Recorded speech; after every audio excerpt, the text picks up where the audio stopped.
Բոլորիս շտապօգնությունն է եղել Արմենը, յուրաքանչյուր հարցով, միշտ գիտենք, որ Արմենը կա մի զանգ ու վերջ։ Հարազատների համար շտապօգնություն, ընկերների համար նեցուկ ու հենարան։ 44-օրյա պատերազմում սեփական մարմնով իր զինվորին փրկած Արմեն Ստեփանյանին առաջինը հենց այս բառերով են բնութագրում ճանաչողները։ Ամենադրական հատկանիշները Արմենի մեջ են եղել ամփոփված ու ամեն ինչ այնքան հավասար ու ճիշտ, այսինքն եթե Արմենը կատակում էր, իր կատակները ամենածիծաղելին էին։ Ընտանեկան հավաքությունների ժամանակ ամեն ինչ ցենց լուռ էր, մինչև Արմենի ներս մտնելը։ Արմենի ներս մտնելուց հետո ամեն ինչ փոխվում էր։ Ունիվերսալ էր ամեն տեղ, նրան բոլորը սիրում էին, միշտ զարմանում ենք, ասում ենք ոնց է լավ ստացվում, որ քեզ բոլորը սիրում են, էլի, ինչով, մենք տենց էլ չհասկացանք իհարկե իր այդ գաղտնիքը։ Ամեն ինչ իդեալական էր անում, յուրաքանչյուր քայլը հաշվարկված էր, սակայն դրան զուգահեռ քայլող փորձանք էր, արցունքախառն ժպիտով պատմում են ընկերները։ Գնայինք ֆուտբոլ խաղալու, գնայինք քաղաքից դուրս, իր այդ անպայման մի բան պետք է լիներ, կամ ձեռը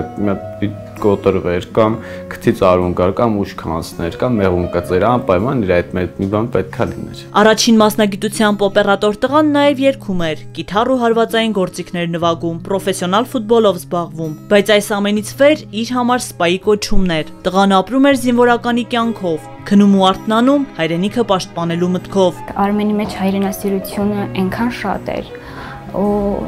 այնքան մեծ էր, որ երևի այդ դրթեց, որ գնա հենց այդ ուղով։ Ինքը դա ընտրել է ոչ թե որպես մասնագիտություն կամ որպես ծառայություն, այլ որպես իր կյանքի մի մաս։ Արմենը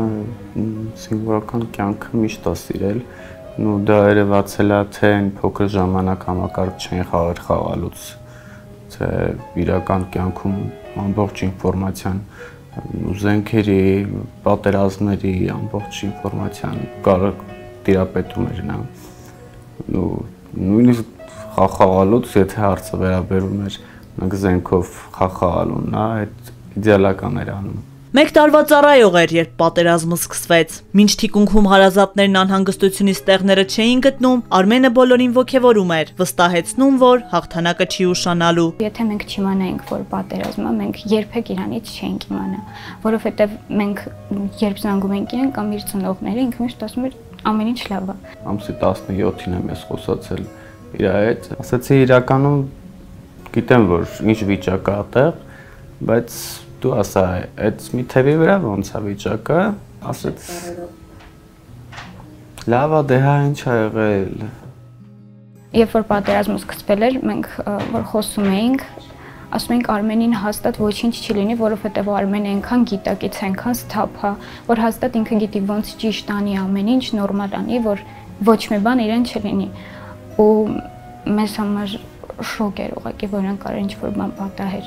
Ու իր զոհվելուց հետո իմացել ենք, որ մարմնով փակել է իր զինվորին ու դրա համար էլ զոհվել է։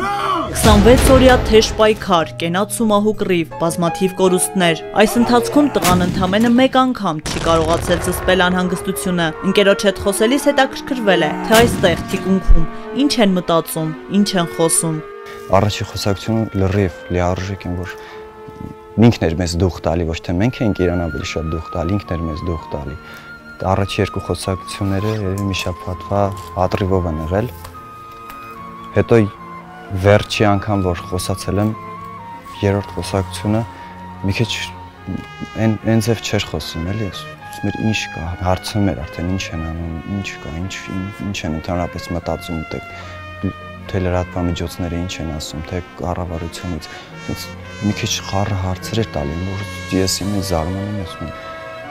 դա արդեն իմ մեջ էր վախենգել, ասում եմ, հարմ ինչ ա եղել, կարող է ինչ-որ մի բան կա, որ չես ուզում ասես։ Տղայի համար պատերազմն ավարտվեց հոկտեմբերի 23-ին, երբ սեփական մարմնով փրկեց զինվորներից մեկին ու իր կյանքը զոհելով շատերի կյանքից տարավ ամենատաք գույները։ Ինքը իմ համար ասոցացվում էր աշխարհ բառով,